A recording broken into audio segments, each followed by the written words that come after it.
안녕하세요, 구독자 여러분. 저는 30대 직장인으로 현재 서울에 거주하고 있습니다. 소위 말하는 홍기 꽉 찬 나이지만 아직 싱글이고 만나는 사람은 없어요. 아마 조금 시간이 걸리지 않을까 싶네요. 사람에게 받은 상처는 사람으로 치유하는 거라고 하죠. 사실 저는 지금으로부터 딱 1년 전에 무려 5년가량 결혼을 전제로 사귀던 사람과 타혼한 이력이 있습니다. 사귄 기간도 길었고 서로 잘 맞았다고 생각했기 때문에 저는 그 사람이 아닌 다른 사람과의 미래를 상상해 본 적도 없었습니다. 저희 20대 절반이 그 사람과 함께였으니까요. 하지만 상황이 사람을 만든다고 하죠.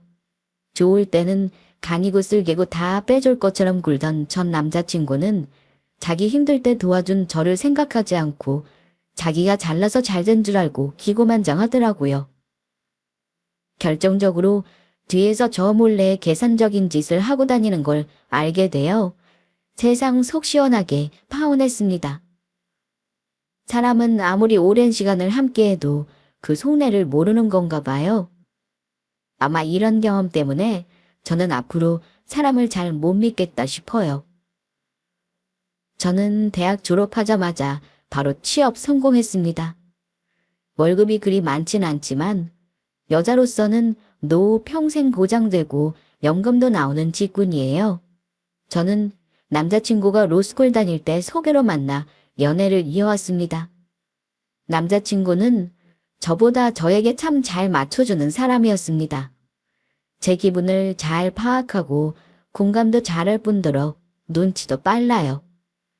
저는 이미 직장 생활을 하고 있었고 그 사람은 아무래도 경제 생활을 안 하다 보니 데이트할 때 매번 저한테 많이 미안해했습니다.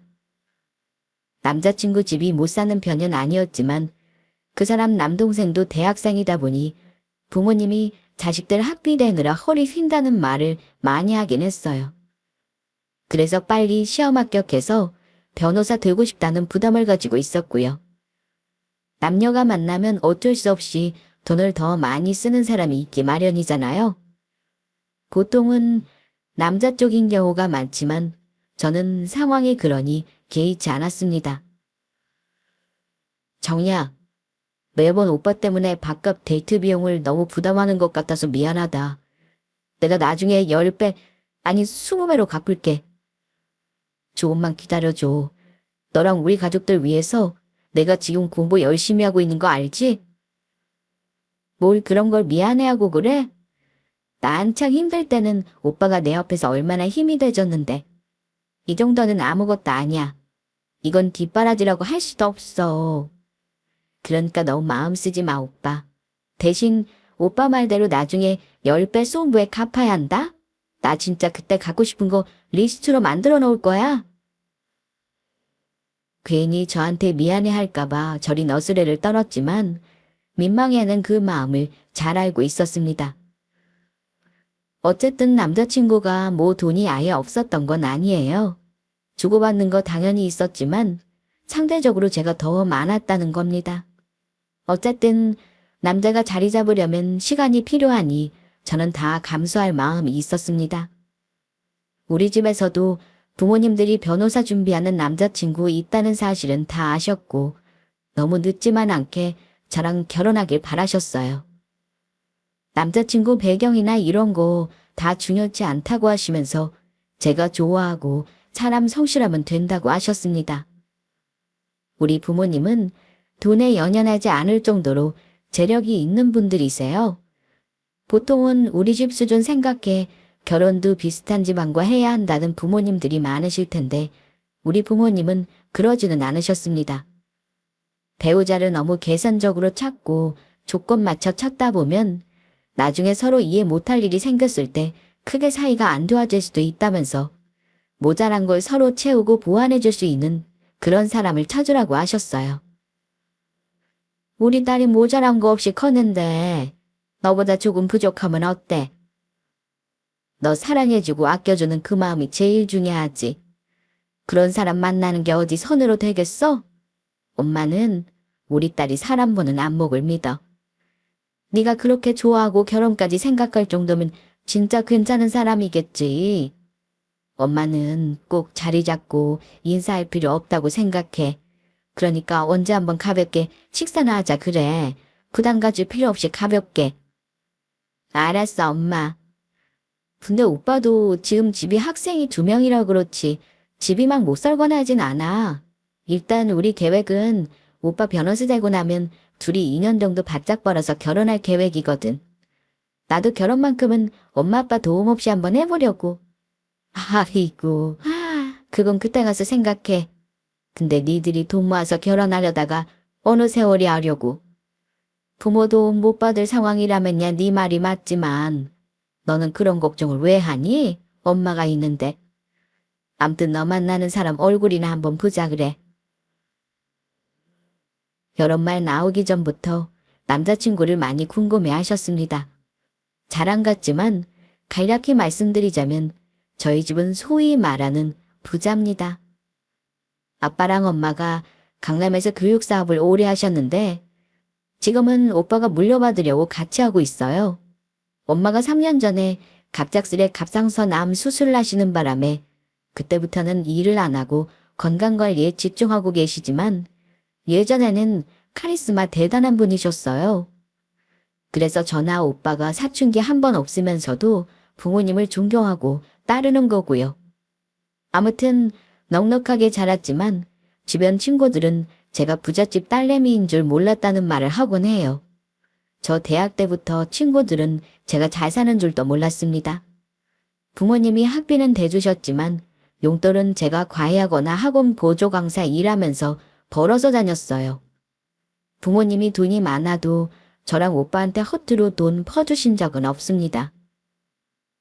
이런 환경에서 자랄 수 있었던 건 저의 복이자 부모님 덕이라고 생각하고 늘 감사하고 있습니다. 저는 굳이 남자친구에게도 저 자랑하는 듯 잘 산다는 말은 한 번도 하지 않았습니다. 그냥 평범한 중산층으로 부모님이 노후 걱정은 없을 정도라고 했고 남자친구 역시도 자기도 그 정도 형편이라고 얘기를 했습니다. 엄마가 남자친구를 너무 궁금해하시는 통에 바쁜 아빠는 빼고 셋이 같이 가볍게 만난 적이 있었는데 엄마는 남자친구가 참 성실하고 저를 많이 좋아하는 것 같다고 일단 합격점을 주셨어요. 남자친구는 여자친구 만나면 긴장할 만도 한데 그런 것 없이 넉살 좋게 구는 통에 엄마가 더 마음에 들어 하셨습니다. 내가 보자고 해서 혹시 부담스럽게 한 건 아닌지 모르겠네. 요새 공부하느라 정신없다고 들었어. 만나자는 말에 선뜻 나와줘서 내가 참 고마워. 아이고 아닙니다. 저는 미리 만나뵈서 더 마음이 편합니다. 지금 보니 저희가 장모님을 닮아서 이렇게 미인에다가 마음 씀씀이가 착한가 봐요. 제가 아주 복이 많습니다. 제가 나중에 시험 합격하면 더 좋은 곳에 모시고 식사 대접하고 싶어요. 그렇게 말해줘서 고마워. 오늘은 결혼이니 뭐니 그런 건 접어두고 얼굴 한번 봤다 생각하자고. 나도 우리 딸한테 말로만 듣다가 이렇게 얼굴로 보니 더 마음이 놓이네. 우리 딸이랑 싸우지 말고 아끼면서 지내줘. 그럼요 장모님 걱정 마세요. 제가 정희한테는 무조건 다 져줄 자신 있습니다. 그러니까 걱정 내려놓으세요.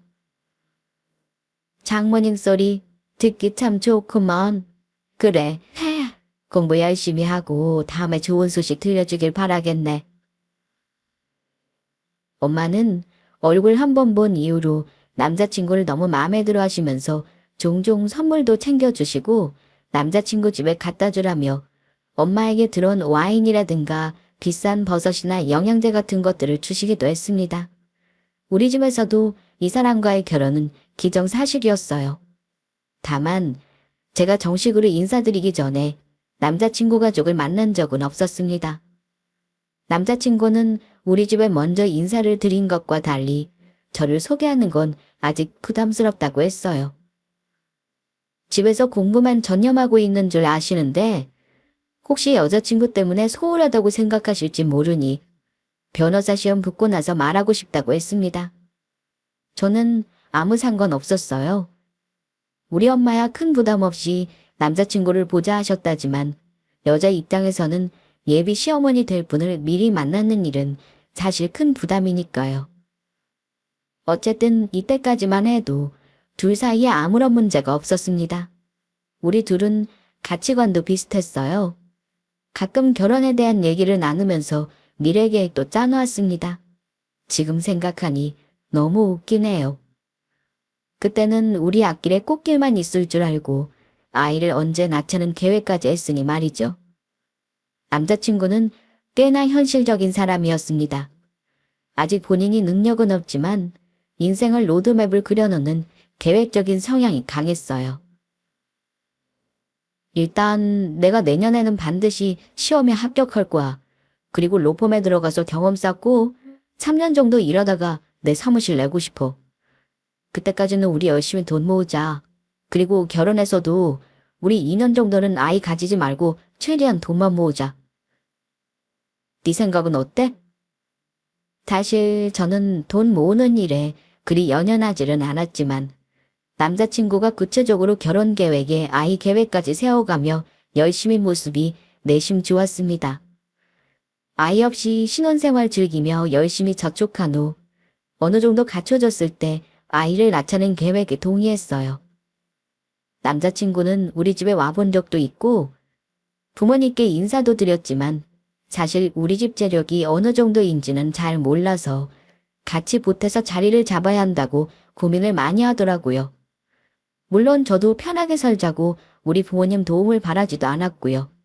아무튼 우리 둘 다 직업이 탄탄하겠다. 남자친구도 변호사가 되면 둘이 금방 자리 잡는 일은 시간 문제라고 생각했습니다. 둘만의 가치관이 비슷했기 때문에 사귀면서도 큰 싸움은 없었어요. 다행히 이듬해 남자친구는 시험에 합격했고 계획대로 꽤나 큰 규모 로펌에 들어가 변호사 생활을 시작했어요. 전문직이 좋긴 좋더라고요. 일반 월급쟁이들과는 월급 출발선이 다르더라고요. 한동안은 남자친구가 너무 바빠져서 자주 보지도 못할 정도였지만 변호사 되고 나서 그 사람이 저에게 소홀하다거나 태도가 변했다던가 하는 일은 없었습니다. 자기 돈 벌면서 그동안 저에게 미안했는지 좋은 곳에서 데이트도 하고 기념일도 챙겨주고 제가 돈 한 푼 못 쓰게 한 적도 많습니다. 어쨌든 자연스레 양가에 정식으로 인사를 드리기로 하고 우리 집에 먼저 인사를 드렸습니다. 변호사 되고 나서 우리 부모님께 처음 인사를 드렸는데 엄마는 물론 아빠도 굉장히 기뻐하시며 축하해 주셨습니다. 그리고 남자친구가 먼저 아직 준비된 건 없지만 저와 결혼하고 싶다고 말씀드렸어요. 하지만 남자친구가 우리 집에서 환영을 받았던 반면 저는 그렇지 못했다는 게 문제였습니다. 예비시댁에 인사하러 갔을 때 저는 환영이 아니라 묘한 기분을 느껴야 했습니다. 어쩐지 예비 시어머니는 저를 그다지 마음에 들어하지 않는 눈치였거든요. 남자친구가 변호사 되고 나서 어머니에게 결혼할 여자 있다고 말했다고 듣긴 했는데 아마도 저에 비해 아들이 너무 아깝다고 생각하셨던 모양입니다. 사실 저도 아들 가진 엄마 입장에서 아들이 아깝다고 여기는 마음 이해는 해요. 그런데 너무 대놓고 티를 내셔서 첫 만남 때는 사실 기분이 그다지 좋지만은 않았습니다. 우리 아들이 말을 안 해서 몰랐는데 오래 사귀었다지? 참. 나는 그것도 모르고 우리 아들이 공부만 열심히 한 줄 알았어. 아무튼 결혼하고 싶다길래 내가 좀 놀라긴 했어. 아직 너무 이른 거 아닌가 싶었는데 아들이 좋다는데 어쩌겠어. 그래서 한번 얼굴이나 보자고 한 거다. 그래, 부모님은 뭐 하시니? 네 어머님. 엄마는 가정주부시고 아빠는 작게 사업하세요. 오, 그래. 그럼 먹고 살 만한 집이겠구나. 결혼할 준비가 얼추 되어서 이렇게 정식으로 인사하러 온 거 맞지? 사실 결혼이라는 게 니들만 좋다고 해서 될 것도 아니고 돈이 현실적으로 들어가는 일이잖니. 게다가 너 계속 월급쟁이 변호사 할 거야? 네 사무실을 차려야 돈도 버는 거지. 그 정도 경험 쌓았으면 이제 사무실 내도 되는데. 결혼은 그 뒤로 미루는 게 어때? 어머니가 저리 말씀하시니 옆에 있던 남자친구가 많이 당황하면서 저 대신 대답하더라고요. 아, 엄마. 사무실 개업 준비하면서도 충분히 결혼할 수 있어요. 그리고 결혼하고 나서 천천히 사무실 차려도 되는 거고요. 순서가 뭐가 문제겠어요? 그리고 결혼 준비는 뭐 여자 쪽만 되어야 있어야 하나요? 저도 늦게 변호사 시험 되고 아직 다리도 못 잡고 있긴 매한가지예요. 저희가 저 공부할 때 무심양면 도움 많이 줬어요. 엄마는 모르시겠지만 저 진짜 정의 때문에 합격한 거나 마찬가지예요.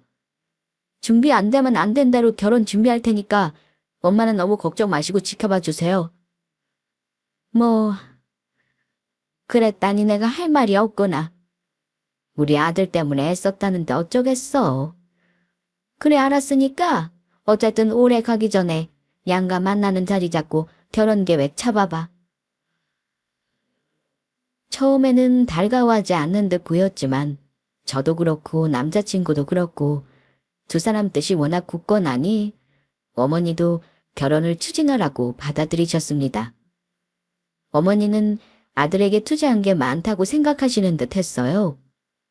월급 받는 변호사 말고 사업자를 내서 아들에게 보답을 받고 싶다는 말씀을 저 만나서 몇 번이고 하시더라고요. 게다가 인사드리고 난 이후 어머니와 종종 식사 자리가 있었는데 어머니는 꼭 남자친구가 자리를 비웠을 때는 이런 소리를 하셨습니다. 지금 선자리 내놓으면 우리 아들한테 돈 싸들고 오겠다는 집은 솔직히 줄 섰어. 괜히 사짜 직업 남자들이 인기 있는 줄 아니? 집안에 한 명만 있어도 득보는 일이 많아서 눈에 불을 켜고 그런 신랑감 찾는 거야. 너는 좋겠구나. 우리 아들이 일편단심이라서. 잘 키워주셔서 감사해요, 어머니. 저도 결혼하면 잘할게요. 아유, 잘한다니 뭘 어떻게 잘할 거란 말이니. 나는 솔직히 우리 아들 뒷배가 돼줄 사돈을 원하는데 그건 어렵잖아. 나도 며느리 욕심 많은 사람이다만 굉장히 많이 포기하고 내려놨다는 것만 알아둬라. 저를 받아는 들여주셨지만 성에 안 차신다는 건 알고 있었지만 대놓고 저런 말을 하시니 속이 상하긴 했습니다. 저도 우리 집에서 예비 남편 환영받는 것처럼 환영받는 며느리가 되고 싶었는데 그러지 못한 것 같아서 우리 부모님께도 죄송한 마음이었어요. 그래도 반대한다는 말은 없으셨던지라 저희는 나름대로 양가 부모님 일정 조율에 상견례 날짜도 잡고 혼수나 예단은 간소히 하는 쪽으로 양가에 전달을 드린 상황이었습니다.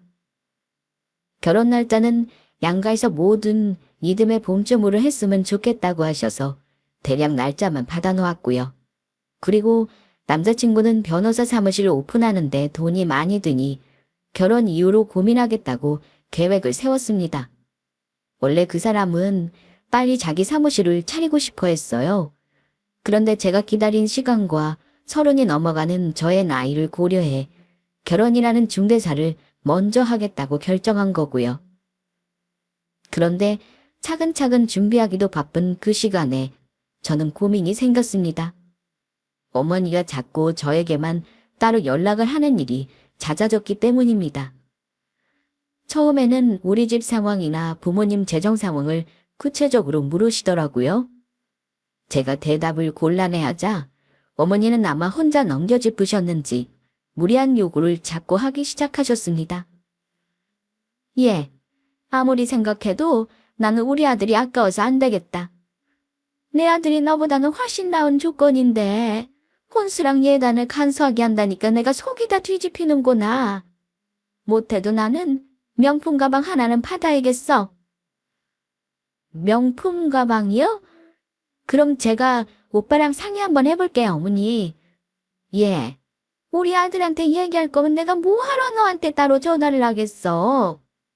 얘기하지 말고 내가 조용히 사서 보내. 아들이 알면 보나마나 한 소리 할 텐데 내가 뭐 너한테 뜯어내는 것처럼 그런 식으로 받고 싶지는 않다. 그 말이 못내 마음 아프긴 했지만 그래도 안 하고 원망을 듣는 것보다는 하고 당당하자는 마음으로 어머니 뜻대로 하겠다고 했어요. 어머니가 원하시는 브랜드 800만 원가량의 가방을 사서 보내드렸습니다. 하지만 거기서 끝이 아니어서 문제였죠. 어머니는 아들 잘 키워줘 고맙다는 말보다는 아직 부족하다며 더 많은 것들을 요구하셨습니다. 그것도 남자친구에게는 비밀로 하라고 하시며 상견례 전에 어머니가 원하는 품목을 사달라고 하셨어요. 1,000만 원가량의 밍크코트라든지 집에 드리고 싶다는 가전제품이라든지 하는 것들을 따로 요구하셨고 대신 상견례 후 예단은 따로 하지 않겠다고 하셨습니다. 제 선에서 사드릴 게 아닌데 싶어 엄마에게 잘 말씀드렸는데 엄마는 또 딸 시집 보내면서 돈 쓰는 게 아깝겠냐며 예단 미리 하는 셈 치자고 시어머니 요구대로 전부 해드렸습니다. 거기까지만 하고 마지막이라 생각했는데 어머니는 그 이후에도 자꾸 신혼집 마련을 예비 남편이 일하기 편하게 법원 근처로 해야 한다며 수억 원대 지참금까지 요구하셨습니다. 참다 못해 남자친구에게 말해 중재해달라고 했습니다. 예단 겸 선물의 의미로 원하시는 요구를 들어드리는 데만도 이미 3천만 원이 넘는 돈이 들어간 상황에 상견례 하기도 전에 어머니가 요구하신 걸 다 들어드리는 건 무리였어요. 처음에는 남자친구가 얘기를 듣고 자기 엄마가 언제부터 그런 요구를 했냐며 깜짝 놀라더라고요. 미안하다고 하더니 중간에 어머니에게 뭐라 말을 했나 보더군요. 어머니가 저에게 따로 연락이 안 오길래 내 편인 남자친구가 중간에서 해결을 잘했구나 생각했습니다. 그런데 예비시모가 저에게 문자를 너무나 험악하게 보내신 거예요. 내용인즉슨 자기 아들에게 벌써부터 자기 편을 들어달라고 하면 결혼해서 부모 자식 사이 다 끊어놓을 며느리라는 거였습니다. 저는 어머니 문자를 받고 손까지 덜덜 떨 정도로 놀랐어요. 어머니 문자는 차마 부모님께도 말도 못하고 남자친구에게 보여줬습니다. 당연히 남자친구는 자기가 해결하겠다고 저에게는 우리 부모님께 비밀로 해달라고 했고요. 하지만 상황은 예상 밖의 방향으로 흘러갔습니다. 중재를 잘해보겠다던 남자친구는 어머니와 얘기가 잘 안 되는지 저를 만나 짜증스러운 말을 하기도 했습니다. 정희야, 그냥 우리 어차피 결혼할 거잖아. 너도 빈손으로 올 생각 아니었으면 어머니가 해달라는 거 대강 들어드리면 문제될 일 없지 않을까? 어머니가 중간에서 자꾸 너 욕을 하시니까 내가 아무리 중간에서 중재를 하려고 해도 자꾸 일이 꼬여. 어머니가 너무 무리한 요구하시는 건 맞는 말이잖아. 내가 어머니 요구 어지간하면 어머니 하자는 대로 해드린 건 생각 안 해? 오빠가 확실하게 끊어주면 좋겠는데 그게 어려운 거야? 예상치 못한 상황 때문에 남자친구와 제가 싸우는 일도 많아졌습니다.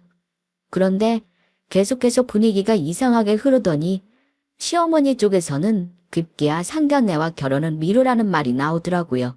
그리고 남자친구가 하는 말이 사무실을 결혼 전에 개원해야겠다고 하는 겁니다. 원래 사무실 개원은 결혼 이후로 미뤘는데 갑자기 사무실을 먼저 차려야 할 것 같다고 하니 저도 당황스럽더라고요. 오빠, 결혼부터 하고 사무실 차리기로 한 거잖아. 두 가지 큰일 같이 하려면 결혼하랴 사무실 개원하랴 너무 바쁘지 않겠어? 돈도 많이 들 텐데 비용은 어쩌려고. 오빠 집에서 도와주실 수 없는 상황 아니었어? 왜 굳이 결혼날까지 잡은 지금 사무실 오픈 준비를 하겠다는 거야? 제 말을 들은 남자친구는 겸연쩍은 표정으로 이렇게 말하더라고요. 그게 정이야. 우리 아무래도 결혼은 좀 미뤄야겠다. 뭐? 결혼을 미루자니? 상견례 날짜도 정했는데 왜 갑자기 결혼 날짜를 미루자는 거야? 결혼을 안 하겠다는 건 아니고 일단 우리 엄마가 지금 완전 눈이 머리 꼭대기까지 올라가 있으니까 시간이 좀 필요해서 그래. 사무실 개원도 엄마가 너무 원하시니까 내가 들어드릴 수밖에 없는 상황이라니까. 일단 사무실 오픈해서 엄마 마음 좀 달래놓고 날짜를 다시 잡아보자. 남자친구는 변호사 사무실 개원을 먼저 하고 자기 엄마 마음을 좀 달래놓고 결혼을 다시 추진하겠다고 했습니다.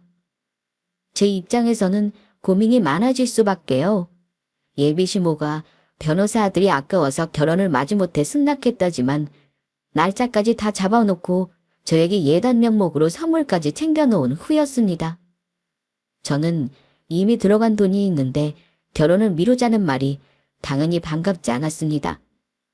하지만 사무실 개원은 남자친구 소원이기도 했고 들어보니 사무실 보증금은 가족들 도움으로 마련할 수 있게 되었다고 하더라고요. 그래서 저도 부모님께는 남자친구 변호사 사무실 개원 때문에 결혼 날짜를 조금 미루고 싶다는 말씀을 드렸습니다.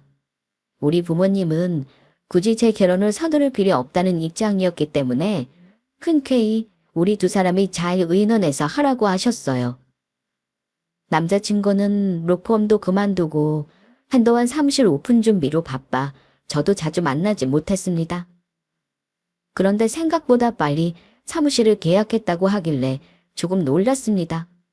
저도 도와줄 게 있으면 돕고 싶은 마음에 계약한 사무실이 어딘지 물었는데 남자친구가 그러더라고요. 아, 내가 계약한 건 아니고 우리 엄마가 계약하셨대. 아직 인테리어 손볼 것이 좀 많아서 나중에 정리되면 와. 사무실이 어딘데? 혹시 필요한 거 있으면 내가 오픈 기념으로 선물해 줄게. 사무실 가구 드리려면 사이즈도 제외하잖아. 도와줄 일 있으면 말해. 아니야, 지금은 네가 와봤자 할 것도 없어.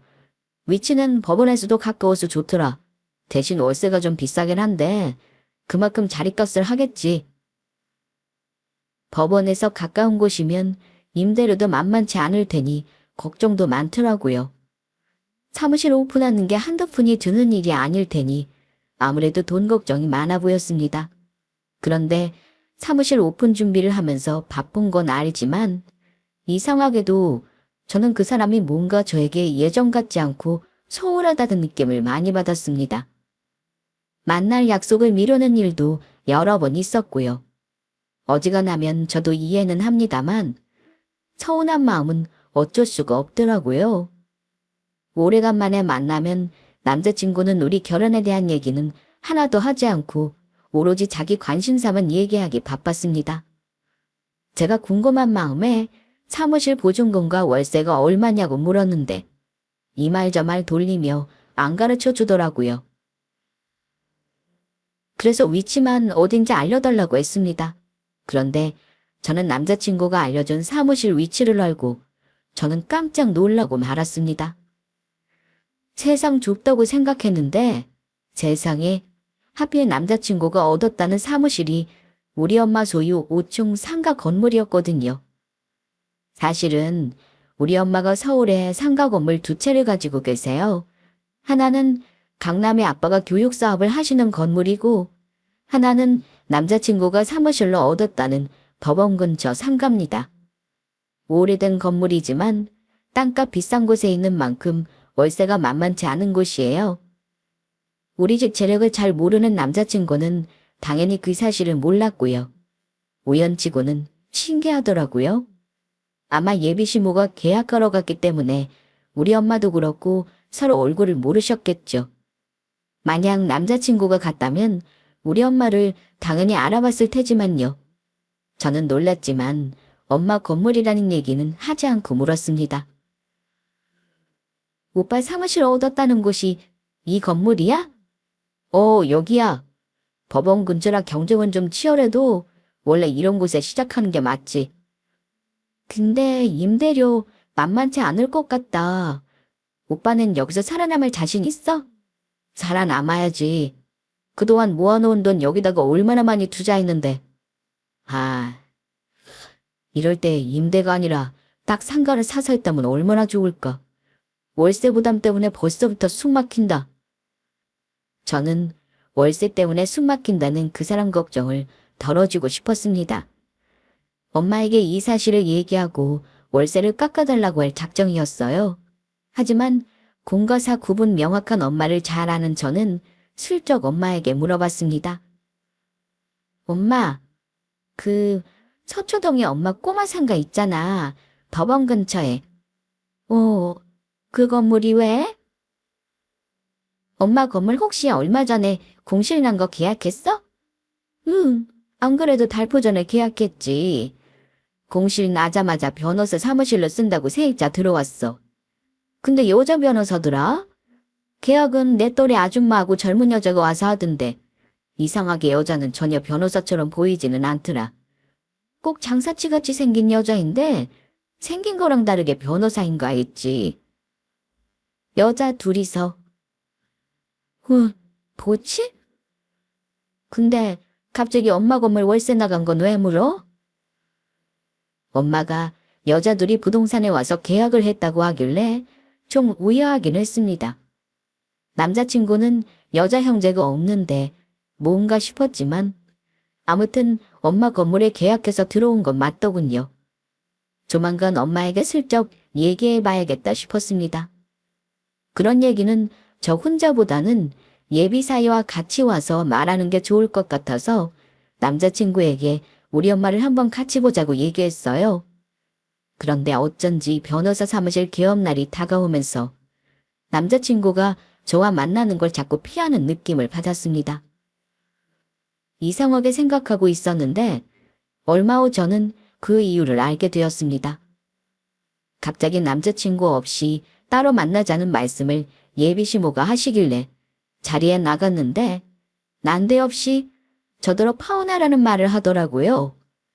저는 무방비 상태로 뒤통수를 아주 세게 얻어맞은 기분이었습니다. 너 그냥 이쯤에서 우리 아들이랑 헤어졌으면 해. 파혼을 냈으면 한다. 네? 파혼이요? 어머니, 결혼은 오빠랑 저랑 하는 건데 왜 파혼을 어머니가 하라고 하시는 건지. 갑자기 파혼이라니요. 오빠랑 저 며칠 전까지만 해도 아무렇지 않게 통화돼 있는데요. 이러시는 이유가 뭐예요? 우리 아들은 마음이 약해서 너한테 모질지 못해서 끊어내지 못해. 내가 계속 너랑 끝내라고 얘기하는데 차에 미루기만 하잖니? 보다 못해서 내가 얘기하는 거다. 나는 이 결혼 반대야. 헤어지는데도 예의가 있어야 하는 법인데 자기 엄마를 통해 파혼과 이별을 대신 전달하다니요. 너무 화가 나고 어이가 없었습니다. 대체 파혼의 이유가 뭔지 궁금했어요. 어머니는 딱 한마디로 정리하시더라고요. 나는 우리 아들 앞날에 도움되는 혼사를 원해. 한마디로 우리 아들 사무실로 차려주고 뒷받침해줄 재력 있는 집안과 연을 맺고 싶어. 원래 결혼이라는 거 그런 거다. 우리 아들 변호사 되고 나서 손자리가 얼마나 많이 들어왔는 줄 알아? 다들 하나같이 얼마나 돈 많고 괜찮은 집안이었는지 몰라. 우리 아들 덕 보려고 하는 너랑은 다 차원이 다른 집안이었어. 우리 아들 내일 모레 변호사 사무실 개업식인 거 알지? 그 사무실 얻어준 아가씨랑 결혼시킬 생각이니까 네가 그 정도 능력이나 있어? 없잖아. 그러니까 여기서 그만하라는 거다. 아가씨라니요? 설마 어머니는 오빠랑 저랑 결혼 준비하고 있는데 오빠한테 여자 만나보라고 하신 거예요? 그래. 계속 들어오는 선자리 내칠 수 없어서 내가 딱 3번만 나가보라고 했어. 그런데 어쩜 딱 우리 아들 인연을 만났지 뭐니. 그러니까 네가 물러나. 이제 대답이 됐니? 알고 보니 예비시모는 결혼을 준비하는 와중에 남자친구에게 몰래 선자리를 계속 주선했던 겁니다. 아무리 엄마가 하라고 했다지만 저를 감쪽같이 속이며 선자리에 나갔다는 남자친구에게도 배신감을 느꼈습니다. 제가 그 자리에서 뭐라고 할 수 있겠습니까? 정리하겠다는 말을 남기고 나와서 남자친구에게 연락을 했는데요. 어머니가 말한 것들이 모두 사실이냐고 하자 다 사실이라고 하면서 자기는 어쩔 수 없이 엄마 말을 들을 수 없다며 저에게 뭐라고 할 말이 없다고 미안하다는 겁니다. 좋아. 파혼. 그때지껏 해줄게. 근데 곱게는 못해. 나랑 우리 부모님 농락한 데따는 치러야 할 거야. 정희야, 우리 좋게 헤어지자. 지금 와서 네가 뭘 어쩔 건데. 나도 이렇게 일이 된 건 정말 유감이야. 근데 사실 결혼은 현실이잖아. 우리 엄마 말도 일리는 있지. 그러니까 너도 천천히 정리해줘. 나는 며칠 후에 개원 준비도 해야 하고 여러 가지 일이 많아서 당분간 너랑 못 만날 것 같아.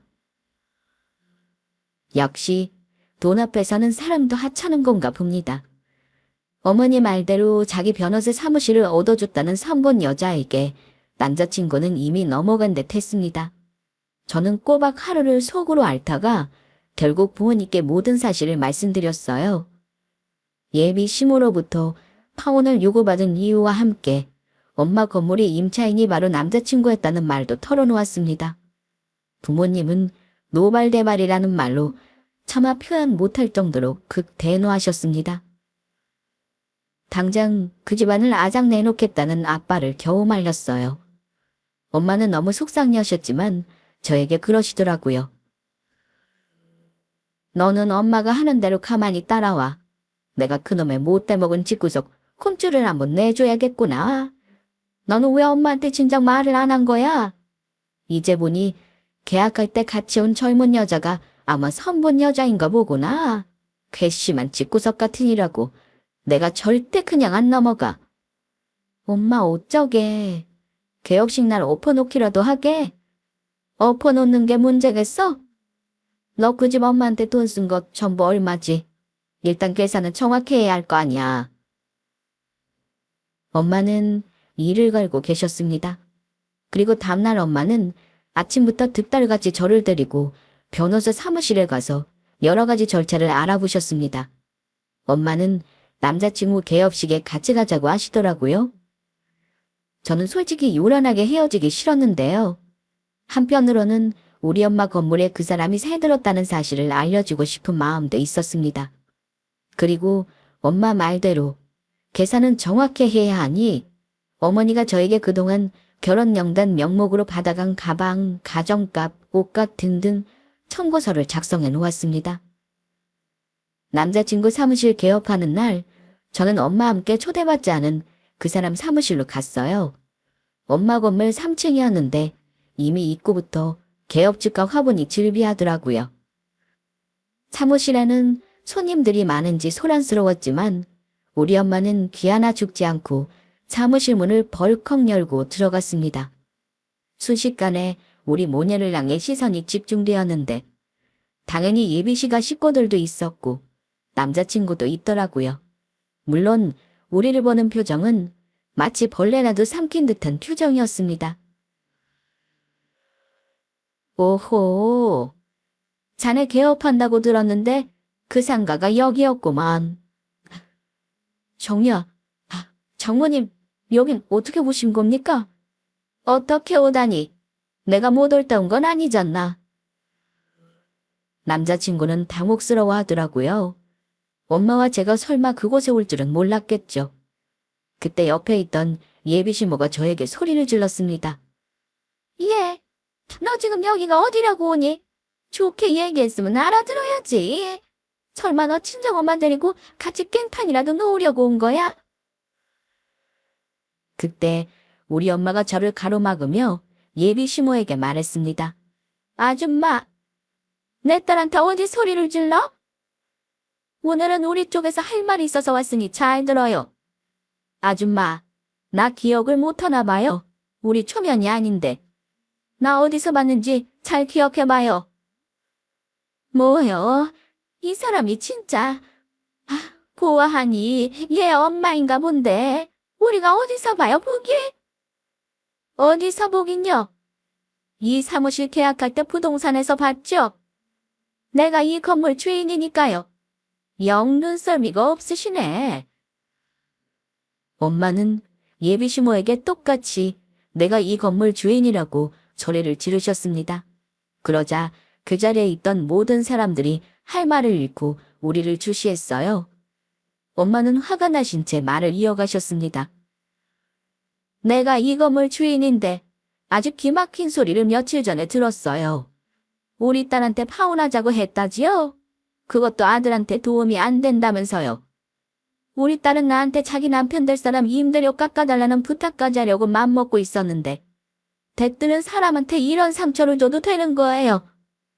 주위에서 몰래 선을 보고 우리 딸 뒤통수를 쳐.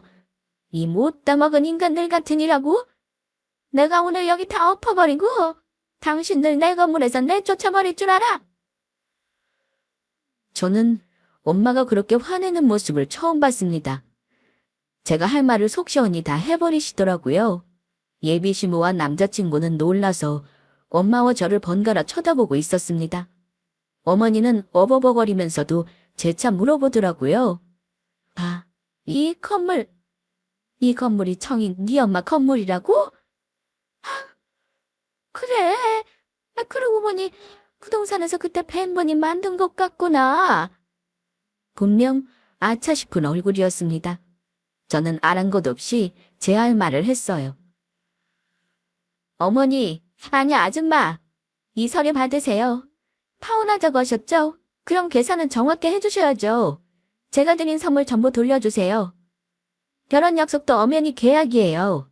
근데 일방적으로 파혼 통보에 저를 속이기까지 했으니까 유책 사유가 무엇인지 상식적으로 아실 거라 믿어요. 예단한다 생각하고 저한테 뜯어가신 거 전부 돌려주시고 안 돌려주시면 고소 각오하세요. 뭐? 얘, 너 지금 무슨 소리 하는 거야? 뜯어가다니, 어?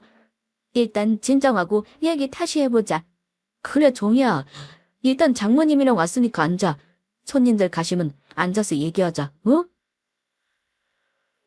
남자친구와 그 엄마는 순식간에 태도가 변하더군요. 총물 같은 사람은 원래 태세 전환을 잘하는 법인가 봅니다. 바로 꼬리를 내리고 저와 엄마에게 굽신거렸습니다. 저기, 이렇게 얼굴 뵈서 참 민망합니다. 정희 어머님, 아니 사부인, 우리 아직 상견례 전이지만 사돈 맺을 인연이니 그리 불러도 되겠죠? 아니 세상에 이런 인연이 어딨답니까? 마음에 드는 사무실을 골랐는데 그게 사돈 댁 건물이라니요. 이건 필시 인연이라는 증거겠죠? 일단 화 푸시고 제가 파혼 얘기는 모를 테니 일단 천천히 앉아서 얘기하시죠. 싹 바뀐 표정으로 우리 엄마에게 파혼을 바로 모르겠다고 하시는데 저는 어머니와 남자친구 표정을 보며 환멸을 느꼈습니다. 이 집안에 시집 갔으면 진짜 큰일 났었겠다 싶어 정신이 번쩍 들더라고요. 됐습니다. 이미 몰래 중매까지 다 보고 다닌 걸 아는데 내가 미쳤다고 이혼사를 합니까? 나 오늘 여기 건물주 자격으로 온 거예요. 내 건물에서 나가주세요. 절마하니 파혼한 상대 집안 소유 건물에서 뻔뻔하게 장사하는 철면피들은 아니겠죠? 그리고 우리가 그쪽 돈 쓴 거 당연히 돌려줘야 할 겁니다. 청구서에 적힌 금액 10원 단위까지 전부 다 해요. 아이고, 우리 아들 개업식 날 이게 무슨 날벼락이에요. 건물주라고 계약을 무시해도 된답니까? 사돈, 그러지 마시고 일단 제 사과를 받아주세요. 애들 결혼 아닙니까? 정희야, 너 우리 아들이랑 파혼하기 싫은 거 내가 다 안다. 네 엄마 좀 말려줘. 어? 죄송하지만 저는 거짓말에 감에 뒤에서 우명한 짓 하는 사람들과 가족될 생각이 없네요. 오빠, 다 들었으니 상황 돌아가는 거 잘 판단해. 변호사니 이럴 경우 나 파혼 위자료까지 받아야 한다는 거 잘 알 거야. 오빠 엄마가 나한테 받아간 거 원상복구해줘. 그리고 우리는 역석 확실히 끝내자. 엄마가 이 건물 다시 내놓는다고 하셨어. 잔금 다 돌려주고 계약금은 손해본다고 하시니까 다른 상가 알아보는 대로 나가줘. 낭패봤다는 얼굴을 하고 저와 엄마를 상가 건물 밖에까지 쫓아나왔지만 엄마는 바로 부동산에 가서 엄마 상가 계약해줬다는 여자, 남자친구 논 거 선본 그 여자에게 연락해 계약을 파기해달라고 얘기했습니다. 물론 저는 당연히 그 집 한 거는 파혼했고요. 그날 이후 한동안 시달리긴 했어요. 남자친구 놈과 그 엄마가 우리 집이 상당한 재력가라는 사실을 알았는데 그냥 포기하지 않았습니다. 선물 공세에 사과 아니어 직접 찾아오기까지 했지만 엄마가 그 집에서 가져온 선물 다 내던져버리고 우리가 해준 선물이나 돌려달라고 으름장을 놨습니다. 결국 엄마의 소금 세례까지 맛보고서야 겨우 포기했고요. 손해배상 청구해서 제가 쓴 돈 전부 돌려받았고 위자료까지 받았습니다. 우리 엄마 참 대단하죠? 딸이 당한 거에 몇 배로 갚아주시더라고요. 그 사람은 몇 달 후 결국 사무실을 원상복구해 놓고 상가를 나가야만 했습니다. 모은 돈이 다 들어갔다고 했으니까 아마 손해는 많이 봤을 거예요. 뭐 변호사 자격은 있으니 어디 다른 사무실 월급 받고 살다가 언젠가는 또 차리겠죠. 물론 저 같은 재력가의 딸은 아마 평생 못 만나겠지만요. 저는 1년 지난 지금 아직 싱글로 지내고 있습니다. 그때 받은 충격이 사실 되게 컸어요. 오래 사귀기도 했고 사람에 대한 배신은 쉽게 잊히지 않는 것 같네요. 결혼 준비하면서 선을 봤다는 게 참 아무리 생각해도 너무 경우가 없다 싶네요. 제일 최악의 헤어짐이 환승이나 바람인데 그것과 다를 바가 뭐가 있나 싶고요. 그래도 참 신기한 우연히 복수할 기회를 주긴 했으니 신기할 따름입니다. 엄마가 재력가인 탓에 엄마 상가를 임차한 그 사람에게 통쾌한 일침을 날릴 수 있어서 억울함은 덜한 것 같기도 하네요. 돈 많은 집 딸내미니 아쉬울 거 뭐가 있냐고 하실 수 있지만 집이 부자라고 해서 상처를 안 받는 건 아니니까요. 저의 사연을 보내며 한번 마음의 상처를 씻어내보고 싶었습니다. 어쨌든 시간이 지나가면서 조금씩 잊히는 건 맞더라고요. 세상에 이런 식으로 파혼하는 경우도 있구나 하고 구독자분들이 재미있게 들어주셨다면 좋겠습니다. 제 사연은 여기까지입니다. 감사합니다.